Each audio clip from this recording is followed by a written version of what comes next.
The White Tiger Knight Smith & Wesson 500 Buyer's Guide. I recommend the 8-inch. That's what she This is said. the White Tiger Knight channel coming at you with a Smith & Wesson 500 Buyer's Guide. Okay guys, check this out. This shit's pretty sweet. Comes with this big box. The box is cool. The only problem mainly with the box is it's freaking huge. You know, if you're walking around with this thing, everyone's going to know that you got some massive freaking hand cannon with you. So, you know, obviously it's super obvious, not very concealed. This gun isn't necessarily a conceal and carry gun. Obviously it's huge, but I think the box is effective. You're going to take to the range or whatnot. But it's a little too shouty for me, so I actually don't use it. Keep it a little more concealed than that. I don't ever want to know exactly what I've got, so I don't typically use a box, but I think the box is pretty cool. Has a little hidden pouch thing there, and I thought this was kind of funny right here, but everyone knows that, even though, guess what, oops. Anyway, so I'm going to go over some of the stuff that the Smith & Wesson 500 comes with. Get this box right here. It comes with, again, this has the high-vis sight on the front, and it comes with a separate sight, another one that you can place on there, and the way you basically do that is with a tool through this piece here. Go on there, and there's this pin there, and basically just pop through that out. And this piece here also, the muzzle brake. As you can see, the box here has a little extra piece. You can pop this out. I guess in case your muzzle brake's a little longer than that. But this came with an extra muzzle brake for it, which is actually pretty cool. If you look here, it goes and slides in these slots right here on the 3 slots, and it actually has an extended brake, and it kind of ramps up on these holes here, and I assume actually that's to actually lessen the amount that it actually pushes down on the rifle when you shoot out of it, because these holes basically allow the heat to escape from the top as the round goes through. So that's pretty good. Again, it comes with this here, which is a key.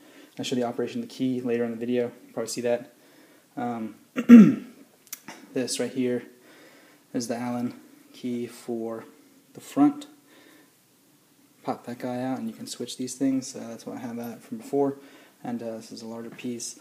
Some of the main issues that people have had with these is this actual piece of metal right here sometimes gives people problems. And I'll show the operation of that. Mainly just the moving parts. You know, revolvers obviously have a small amount of moving parts, but these pieces here give people problems if they shut it incorrectly or through the moving it. You can get hung up and all that. Another issue that I've had mainly for people who are interested in purchasing one of these is to make sure you check out the grip pretty well. This grip wasn't necessarily kind of wobbly on here, kind of wobbles back and forth. And again, I'm pretty picky, but it doesn't necessarily fit perfectly, and it's kind of sticky. So I think this is pretty much the standard issue, Smith & Wesson grip, but I'm trying to find a new grip for it actually. And I was going to show how to pop this off, but I don't really booger up this screw so much, so whenever I find a new grip I'll do an installation of that, and I'll show the inside where the frame continues down throughout the grip, which is really cool. Another issue that I've had is a little bit of wobble here, a little bit of play that occurs after a while within the rear sight here, and you can tighten this down. I'll show you pretty easily right there, boom, just a regular flathead. But it does occur, and it will continue occurring after firing for a little while, so you got to keep that tight. Probably put some Loctite or something there might help it out, or a larger piece, but again the backside wiggles a little bit, and you can switch the front side out.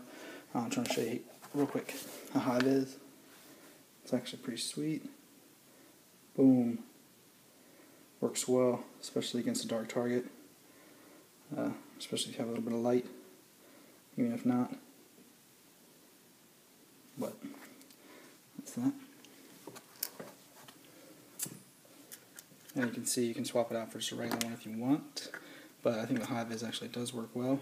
And I think it's you know, it's good, useful sight. That's what I use. I'm not planning on using the separate one here. And again, the key function will be shown a little bit later. And one of the things that I showed a little later as well is I'm going to show the actual extended version of that. Alright, that's going to come up in a sec. First I'm just going to go over some of the main buyer's guide issues for people who are interested in purchasing one of these. Again, I talked about it earlier. Just make sure you have a tight back rear sight and probably a fairly good grip. And one of the issues I found when I purchased this actually from a store that actually had a range attached is that this area right here, right below the sight, will build up with, you know, a lot of fouling or whatever you want to call it. Bits just build up from firing it, and I noticed it from the store when I bought it brand new, and possibly it was because they shot the round. They have the original round they shot through it, just to verify, operation and everything. But I think it does indicate possibly that the people who were at the place that owned it were possibly firing it and fired it potentially extensively. I bought this basically when they first started coming out, so I think most people were probably eager to try to fire it, and possibly it was fired more than once. I think that's a high probability, especially given the place that I got this from. And again, that could be another issue why the grip was a little bit out of whack. I mean, I tightened her down, but again, I'm still not just completely happy with this little sticky grip. And another reason potentially why this actually was pretty wobbly on the initial purchase. Again, I tightened it down. After a lot of usage, it will continue wobbling again. If anyone has a good solution for that, that'd be great. That'd be wonderful, wonderful help. And again, you have adjustments that you can do to the site in multiple ways, and you can tighten. And again, as I showed with this piece there, so I'm gonna adjust it. I talked about the lock here, and again, there's multiple versions of this same actual revolver, and actually they have a version that's about a 4-inch kind of snubby version, and some people enjoy those. A little more concealable, a little more carry friendly. This thing is huge. I mean, my hands are kind of big. I'm not sure if you can even see, but that's a 2T3 round.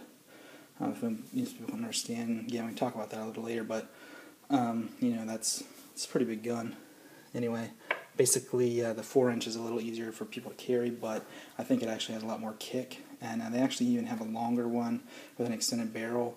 And I would actually prefer the 8-inch or even longer because of the fact that this thing has a lot of recoil, and I think the weight and the length gives you better accuracy and a little less muzzle climb when you're using it, especially if you're going to fire multiple rounds. But if you have the snubby one and you want to carry it with you, it's a very powerful weapon. It's a very powerful weapon system to carry with you if you happen to want to do that.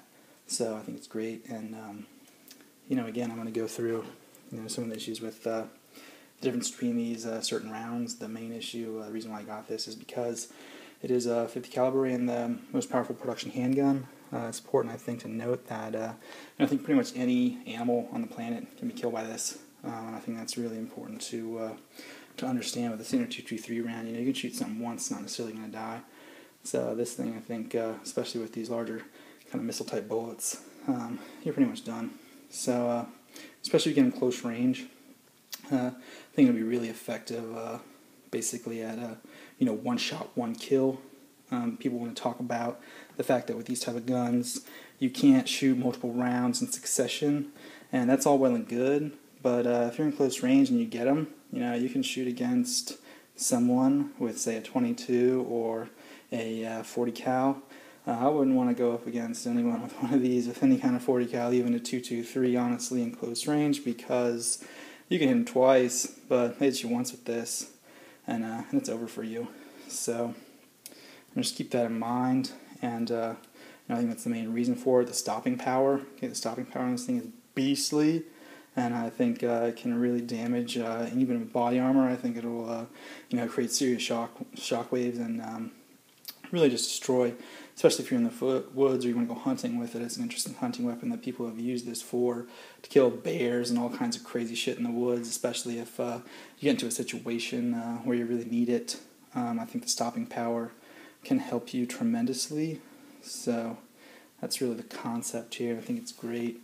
So, anybody, that wants to talk about, home defense weapons, use a 223. Just doesn't have the same stopping power and effectiveness short range.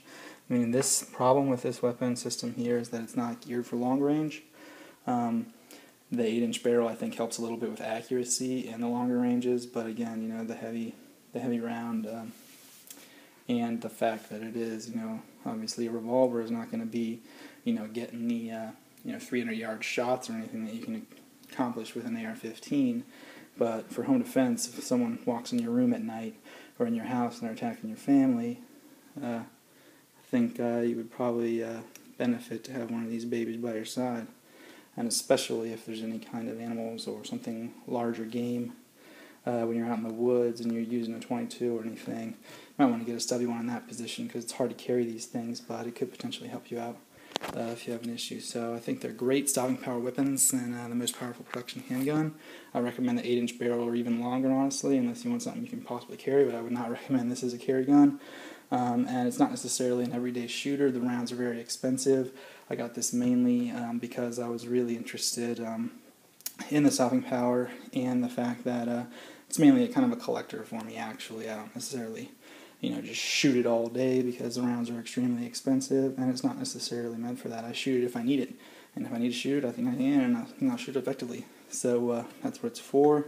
That's why it's here, and I think, I don't want to shoot anybody or anything, but, it's worst case scenario type things, and I think it's great that knowing that, I think this thing will have my back.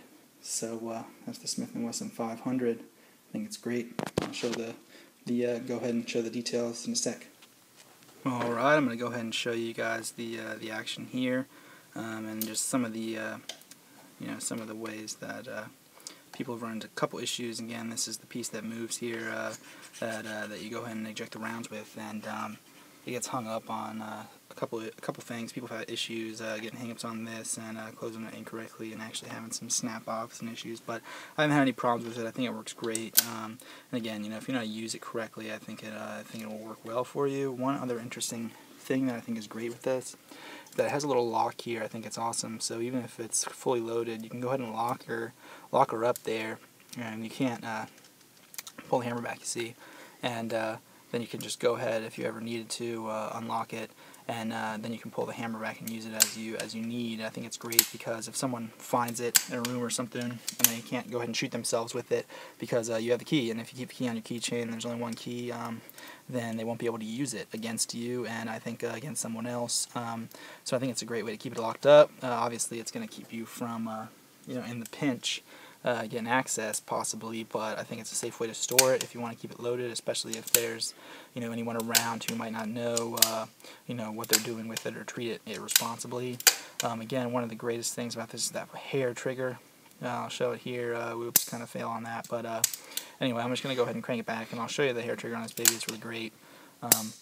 And that's really important, especially helps with accuracy when you're trying to shoot this thing, because you definitely want to get on target when you unload it, because it's going to kick up on you big time. So this is go ahead and show the kind of piece here, the Allen key that fits within that right there, and you can go ahead and swap out the different muzzle brakes on here, or flash suppressors or whatever you want to call it. I mean, I think this other one that I have will help the muzzle climb, but I'm going to go ahead and swap that out later. It's a little late. And you can go and swap out the high-vis, the front sight here. There's a little pin and another piece towards the front where you can go ahead and swap out the front sight on it pretty easily. But again, I'm going to use the high-vis, so I'm not going to end up doing that. But it's pretty self-explanatory. One last thing I want to show, which is really great, is this is the round. Obviously, this round was designed for the gun. The gun was designed around the round. But it's almost similar, as at least in length, I guess you want to call it, or whatever you want to call that, to the 223 round. I think it would be awesome if someone ever created a S&W 50 variant for the AR-15. I think that'd be freaking awesome, and I'm going to show real quickly. This is the AR-15 mag, and I'm just going to show, just for shits and giggles, the fact that this actually will fit within there, which is awesome.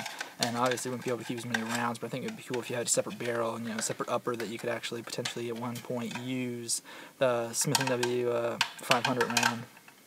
Smith & Wesson 500 round in the AR-15. I think that'd be great. So if anyone has any input on that, I think that'd be awesome. If someone can design an upper for that, I would definitely buy it with the quickness. So that's the White Tiger Night channel, Smith & Wesson Buyer's Guide. If you're interested in buying, I recommend the 8-inch or longer. If you want a carry gun, go with the 4. That's the White Tiger Night. Signing out.